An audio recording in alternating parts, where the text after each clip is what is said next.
Look at my ceiling fan. It's not moving.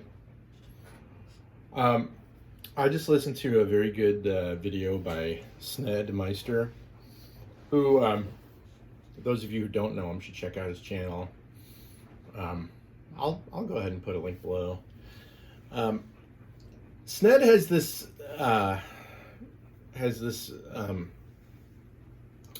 talent for crystallizing thoughts that I've had before, in ways that I just can't, that I'm not able to. Like, I have this fleeting thought, and I'm like, oh, that's a really good thought. I should make a video about that. And then, as quickly as it came into my head, it leaves my head.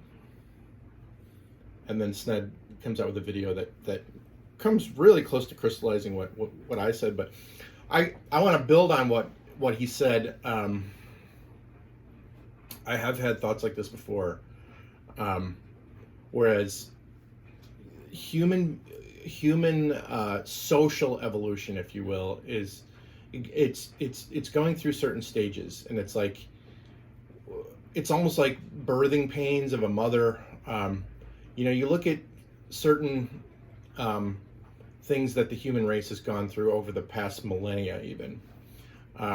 We'll start with like Islam, okay? Islam rose to incredible power whenever it did back in the Middle East, and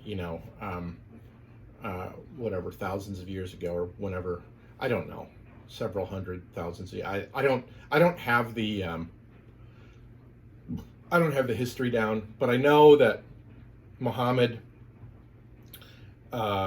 was very much like a sort of like a Jesus figure, or like Jesus combined with Alexander the Great, like where he was like a conqueror, and they just took over places, and it was basically taking over a bunch of people who didn't know how to live their lives, and like just give them a, hey, this is how you should live your life. But unfortunately, it turned into a situation where it went from being a good idea to, you have to do this or you're going to die.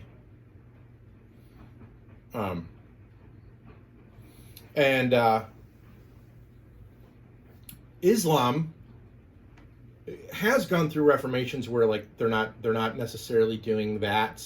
They're not spreading to other cultures and conquering other lands, but the lands that they're currently in are theocracies, and they're oppressive, and every once in a while a group of Muslims will get out and blow up a building and cut people's heads off, and brutality basically is still in their wake. Why? Because they haven't gone through a reformation. Christianity went through a very similar thing with the Inquisition, the Crusades, where it was convert or be killed, and it was a perversion of a good idea, basically, a perversion of a good idea. But thankfully, Christianity, for the most part, has gone through a reformation. Yes, there still are sects of Christianity that are very oppressive and crazy, but they're very, very few and far between, and they don't get national or international support anywhere, and they're not really making headlines necessarily. They're not out actively trying to convert the world through violence and stuff like that, in the same way that Islam does. So it's like the human race kind of gave birth to Christianity, and it didn't know how to deal with it right off the bat, and it went from one extreme to another, and then it eventually, like, the pendulum sort of settled down a little bit, and then it kind of rested in the middle, where it's not violent. There's a lot of good things that go on in the church now, but unfortunately Islam hasn't really gone there, and Islam is a very good example of what happens when you don't get the reformation that is needed.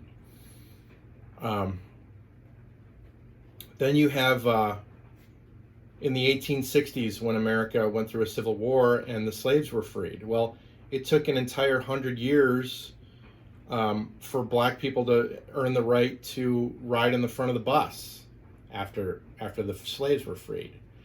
So change in society is it comes in a very radical way, right? The same way that the Civil War came in a radical, violent, horrific way. And then it takes a long time for it to settle down. And for people, it takes several generations for people to actually accept the change that occurred. Why? Because, racism and hatred gets passed down from generation to generation, and your great grandfather influenced your grandfather, who influenced your father, who influenced you, and you influence your kids, and then your kids influence your grandkids, and hate can sort of continue, and also you have a culture of the blacks that were brought over during the years of slavery. It took them a while to assimilate into our culture. And the fact that they didn't assimilate into our culture, that led to hatred, and the hatred fed off of that. And when you have a group of people who are hated, they don't want to assimilate into our culture because they feel hated. And they're like, I'm not going to assimilate into the white man's culture because the white man hates me. And so they don't assimilate. We hate them because they don't assimilate. They don't assimilate because we hate them. And it just turns into this, and it takes a long time for things to calm down. And it goes through certain stages. When something is developing like that. So you got the Civil War, then you got the Civil Rights Act of 1964, 65, whatever it was. And I know a lot of people disagree with some of the things, and I disagree with some of the things in there, but I think for the most part, black people being able to go to the same school as white people is a good thing. Being able to, having the freedom to, that's a good thing. Black people being able to drink out of the same water fountain that white people drink it, that's a good thing. Black people being able to sit wherever they want to sit on a bus is a good thing. Black people being able to live in any neighborhood they want to live in, that's a good thing, right? Now, when it's forced upon you, that's that's where you get in. That's where you have problems. Where it's forced. Where it's like black people don't even necessarily want to go to a different school, but they're forced to, or they don't. Or you have the affirmative action where white people are being forced out of positions to make room for black people. Like that whole thing, and that's getting shot down right now in the court system. So we're going through these birthing pains, right? And now you got the most recent wokeism, the transgender thing. It's like, okay, we're done fighting the battle for black people. Now we're going to move on to a new battle, the transgenders and the gays and the this and that. And they have their day in the sun. And when we start to fight for their, and I say we, I just say people in general, just the human race in general. When the human race in general starts to fight for the rights of the transgender, it comes out and it's super extreme, and anybody who is against you hates transgenders, and it's very black and white, and it's like, no, there's a big gray area that you're not paying attention to. But we can't pay attention to that part of it. It just has to be black and white. We just have to eliminate all hate at all costs. And if you're not with us, you're against us. And it just turns, and then eventually there's going to be, I'm telling you right now, there's going to be legislation. I'm telling you right now, if I know America, there's going to be legislation about transgender people, whether it's, bathrooms, places are going to be forced to have, a third bathroom or this or that. It's going to happen. And then that's going to get challenged in the courts.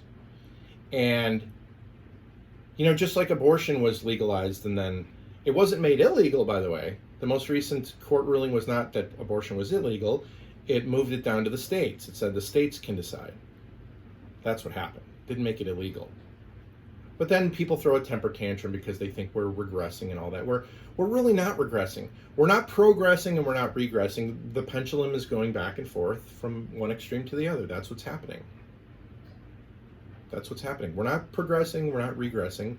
The pendulum's going back and forth, and we're exploring different aspects of, well, Let's see what happens if we legalize this. Let's see what happens if we force this upon people. Oh, no, that's bad. Okay, now the pendulum needs to swing back a little bit.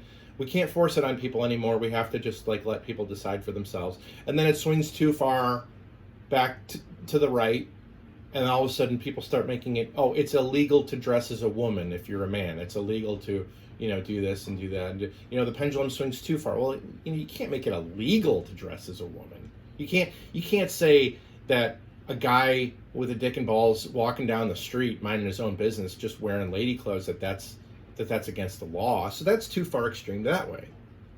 But then you go too far the extreme the other way, and just like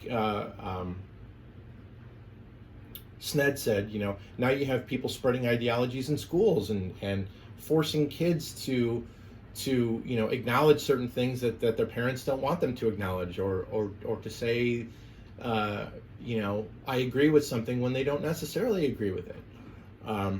So the pendulum keeps going back and forth from one extreme to another, and it takes a long time. I mean, sometimes it takes hundreds of years for the pendulum to settle down in the middle. Sometimes it never does. I mean, again, like with Islam, I think there are certain things that's keeping Islam from being reformed. There are a lot of powers that be in the world of Islam that keep it from being reformed. The theocracies in the Middle East, and certain bigotry that exists. I mean, you want to talk about a bunch of bigots. It doesn't get much worse than Islam as far as being bigots. They hate Jews. They hate homosexuals. They hate anybody who isn't a Muslim. I mean, and the fact that we're called bigots for having a problem with Islam is the funniest thing I've ever heard in my life.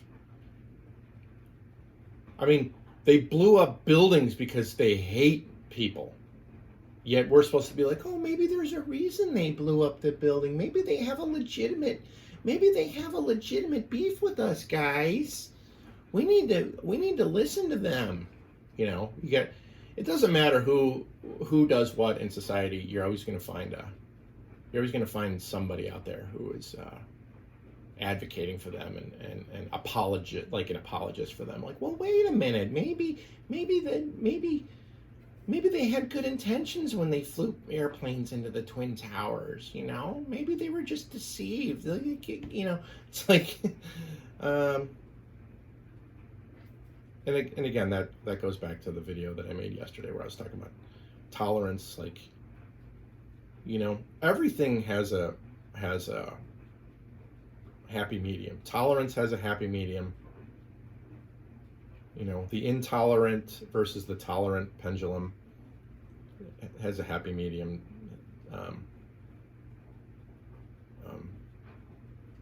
Can we make room in society for every single kind of person? I think we need to make room in society for every kind of person, but like everything else, we need to regulate it. Why is there no prayer in schools right now? There's no prayer in schools because you can't force religion on people. The Christians, a lot of them, want there to be prayer in schools. Why? Why would you want that? I don't understand it. You have Muslims, you have Jews, you have Hindus, you have atheists, you have all kinds of kids in school, and you're going to force them to pray to a Christian God that they don't believe in. Stupid. Just really stupid. It's damaging. It's psychologically damaging. You can't do that to people. And God doesn't want people being forced to pray to him. It's not the kind of God that he is. It's not the kind of God that he is. He doesn't want people kneeling down and praying to him at gunpoint. Stupid. That's unconstitutional. Just like you can't accept any other ideology at gunpoint. If you accept it, you accept it. You accept it in your heart. If you don't, you don't. And for those of you who don't accept it, you got to veer away from hatred. You can't make it illegal to be gay. You can't make it illegal to be a Muslim. You can't make it illegal to be, if you're black, that you want to drink out of my water fountain and go to my school.